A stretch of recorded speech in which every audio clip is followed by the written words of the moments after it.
नमस्कार। हमारा आज का टॉपिक है लाइकर्स सिस्टम ऑफ मैनेजमेंट, या कह सकते हैं कि जो लीडरशिप स्टाइल में एक स्टाइल है लाइकर्स सिस्टम, उसके बारे में आज हम यहाँ पर जानेंगे। Likers system of management has 4 style of management और managerial leadership.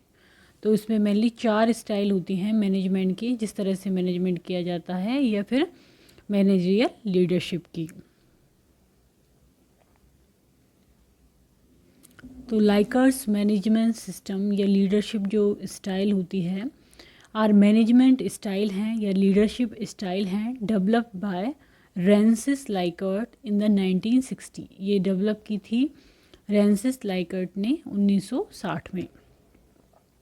He outline 4 system of management to describe the relationship, involvement and roles of manager and subordinates in the industrial setting. तो उसने 4 सिस्टम, उन्होंने क्या किए, 4 system तैयार किए management के या लीडरशिप के, जो क्या डिस्क्राइब करते हैं, जो ये डिस्क्राइब करते हैं कि जो मैनेजर और सबॉर्डिनेट हैं, या फिर कह सकते हैं हम सुपीरियर और सबॉर्डिनेट के बीच में क्या रिलेशनशिप है, उनका क्या इन्वॉल्वमेंट है, उनका क्या रोल है, कहाँ पर, इंडस्ट्रियल सेटिंग्स में, या हम अभी जो हॉस्पिटल मैनेजमेंट से रिलेटेड बोलें तो हम हॉस्पिटल मैनेजमेंट की सेटिंग में सबॉर्डिनेट और सुपीरियर के बीच में क्या रिलेशनशिप है, क्या उनके रोल हैं, क्या उनका इन्वॉल्वमेंट है, तो ये इसको बताती है। तो पहली है exploitative authoritative leadership style, first number पे। दूसरे नंबर पे है बेनेवोलेंट ऑटोक्रेटिक लीडरशिप स्टाइल, ये दूसरा हो गया। तीसरे नंबर पे है consultative leadership style and fourth पे है डेमोक्रेटिव लीडरशिप स्टाइल। तो ये 4 हो गई। अब हम सबसे पहले पढ़ेंगे एक्सप्लॉयटेटिव ऑथोरिटेटिव लीडरशिप स्टाइल के बारे में कि ये क्या होता है। Exploitative authoritative system are extremely hierarchical with power and responsibility lying at higher levels within the organization। तो जो exploitative authoritative system है उसमें क्या होता है, ये एक्सट्रीमली हायरार्की होती है इसमें एक, जिसमें कि जो पावर और रेस्पॉन्सिबिलिटी होती है वो कहाँ पर होती है, जो ऑर्गेनाइजेशन की हायर लेवल हैं, जो हायर लेवल पे सुपीरियर्स बैठे होते हैं उनके पास ही सारी पावर होती है, सारी रेस्पॉन्सिबिलिटी होती है एक्सप्लॉयटेटिव ऑथोरिटेटिव सिस्टम में। In the exploitative authoritative leadership style the manager has no confidence और ट्रस्ट इन सबॉर्डिनेट। इसमें जो सबॉर्डिनेट होते हैं उन पर कोई भी वो विश्वास नहीं करता है, उन पर उसको कोई भी कॉन्फिडेंस नहीं होता है। किसको, जो सुपीरियर या मैनेजर हैं, टॉप लेवल पे जो हैं व्यक्ति, उनको। Subordinates feel no freedom to discuss things about the job with their superior. और इसमें जो सबॉर्डिनेट होते हैं, जो निचले पदों पे काम करते हैं, उनके पास कोई फ्रीडम नहीं होती है कि वो अपनी किसी भी चीज़ के बारे में या ऑर्गेनाइजेशन की किसी भी चीज़ के बारे में डिस्कस करें या अपने जॉब के बारे में डिस्कस करें सुपीरियर से, उनके पास कोई फ्रीडम नहीं होती है। In solving job problems, the manager seldom gets the idea and the opinion of subordinate। तो जो जॉब प्रॉब्लम सॉल्व करने में मैनेजर को इसलिए कोई भी आइडिया नहीं होता है, क्योंकि उनके पास नहीं तो वो सबॉर्डिनेट से बात करते हैं और नहीं सबॉर्डिनेट की ओपिनियन लेते हैं, तो उनको इसके बारे में कोई भी आइडिया नहीं होता है। हम देखेंगे कि इस जो लीडरशिप स्टाइल है या मैनेजरियल स्टाइल है उसके क्या कैरेक्टरिस्टिक हैं। पहला है decision making and responsibility at upper level of the organizational hierarchy. जो ऑर्गेनाइजेशनल हायरार्की है उसमें जो सबसे ऊपर लोग बैठे हुए हैं टॉप लेवल पे, अपर लेवल पे, उनके पास ही डिसीजन मेकिंग होती है और उनके पास ही रेस्पॉन्सिबिलिटी होती है। Little to no trust in employ. जो सबॉर्डिनेट हैं उन पर या बहुत ही कम या फिर लगभग नेह के बराबर ही विश्वास होता है। Then decision and roles are imposed on employ. जो भी अपर लेवल पर जो लोग बैठे हुए हैं वो जो डिसीजन लेते हैं वो और जो वो रोल फिक्स कर देते हैं एम्प्लॉयज़ का या सबॉर्डिनेट का, उन पे वो इम्पोज कर देते हैं उनको कि ये आपको करना ही है। Then employ can not openly discuss decision and roles with manager. तो जो एम्प्लॉय हैं, सबॉर्डिनेट्स हैं, वो ओपनली डिस्कस नहीं कर पाते हैं कि उनका क्या डिसीज़न है, क्या रोल है, उसके बारे में कुछ भी डिस्कस नहीं कर पाते हैं। एम्प्लॉय में engage in counter productive behaviour, इसलिए जो प्रोडक्टिव बिहेवियर उनका नहीं बन पाता है क्योंकि उन पर विश्वास ही नहीं किया जा रहा और उन पर चीज़ें थोपी जा रही हैं, तो उनसे उनका व्यवहार कैसा हो जाता है, काउंटर प्रोडक्टिव बिहेवियर।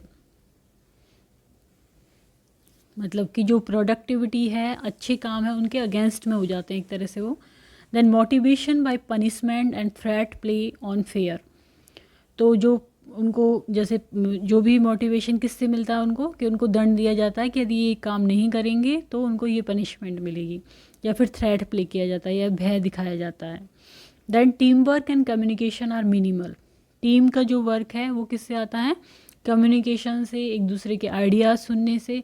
लेकिन यहाँ पर क्या होता है, टीम वर्क और कम्युनिकेशन मिनिमल होता है।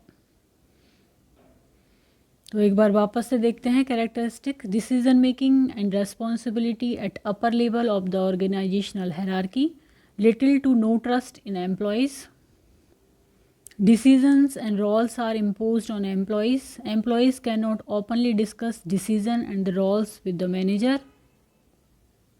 Employees may engage in counterproductive behavior, motivation by punishment and threat play on fear. Teamwork and communication are minimal. Then हम पढ़ेंगे benevolent autocratic leadership style.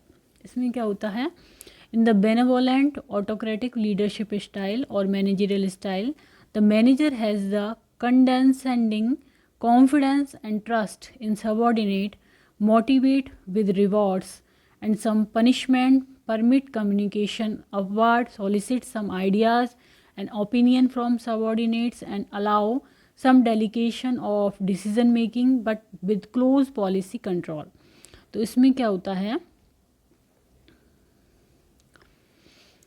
Manager जो होता है वो कुछ कॉन्फिडेंस और ट्रस्ट रखता है सबॉर्डिनेट पे, उनको रिवॉर्ड दे के वो मोटिवेट करता है और कभी कभी वो पनिशमेंट भी देता है इसमें। Then permit communication upward, solicit, कुछ आइडियाज़ को लेके वो कम्युनिकेशन करता है, कुछ ओपिनियन लेता है सबॉर्डिनेट की, और कुछ उनको डिसीजन मेकिंग की डेलीगेशन देता है कि आप कुछ मामलों में डिसीजन मेकिंग ले सकते हैं विद, लेकिन क्लोज पॉलिसी कंट्रोल के साथ। In benevolent authoritative system responsibility also lie at the upper echelons of the organisation, इसमें भी अपर उस पर होती है responsibility. However instead of inducing performance through the threat of punishment and therefore fear, employees are instead motivated through a reward system. तो उसमें mainly जो reward system है उसको इम्पोर्टेंस दी जाती है। Superior have more trust in their employees then do manager in exploitative authoritative system.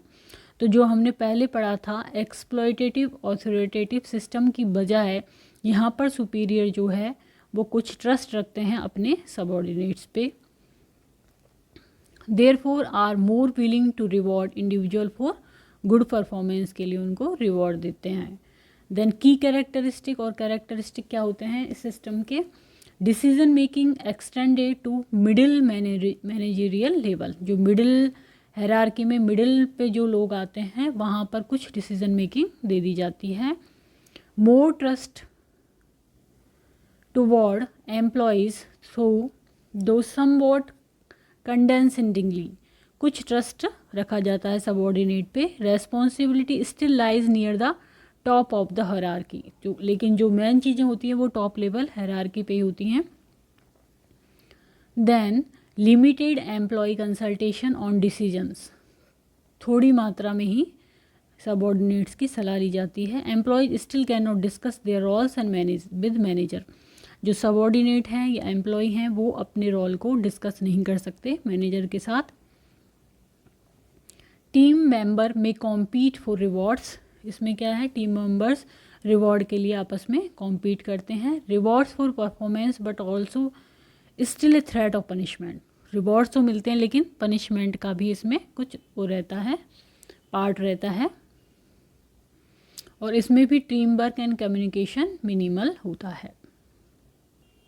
तो एक बार वापस से करते हैं इसके कैरेक्टरिस्टिक। पहला, decision making extended to middle managerial level, then more trust toward employees though somewhat condescendingly, responsibility still lies near the top of the hierarchy, limited employee consultation on decisions, employee still cannot discuss the role with manager, team members may compete for rewards for performance but also still a threat of punishment, then teamwork and communication are minimal. Then third number पे आता है consultative leadership style. In consultative system, managers have yet greater trust in their subordinate and demonstrate as such by implementing ideas or beliefs that they share with their team members. तो इसमें क्या होता है, यहाँ पर ग्रेटर ट्रस्ट होता है किसके लिए, सबॉर्डिनेट के लिए, और इसमें जो भी आइडियाज़ दे रहे हैं टीम मेंबर उनको महत्व दिया जाता है।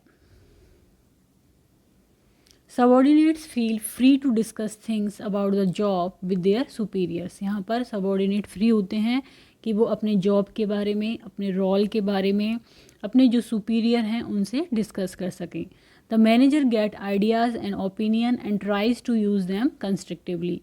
तो यहाँ पर क्या है, मैनेजर आइडिया लेता है, ओपिनियन लेता है और फिर उनको कंस्ट्रक्टिवली उनको यूज़ करता है उन आइडियाज़ को। अब इसके कैरेक्टरिस्टिक्स क्या हैं, इसमें है decision making extended to lower level when it significantly affects their role. Decision making कहाँ पर पहुँच जाती है, लोअर लेवल पे, और वो उनके रोल को भी प्रभावित करती है। Substantial trust in employees, employees पे, सबॉर्डिनेट पे ट्रस्ट रखा जाता है। Responsibility often shared with some team members, के साथ रेस्पॉन्सिबिलिटी भी शेयर की जाती है। Then decision can be formed through employ consultative process, जो भी डिसीजन लिए जाते हैं उनसे एम्प्लॉय से कंसल्ट किया जाता है।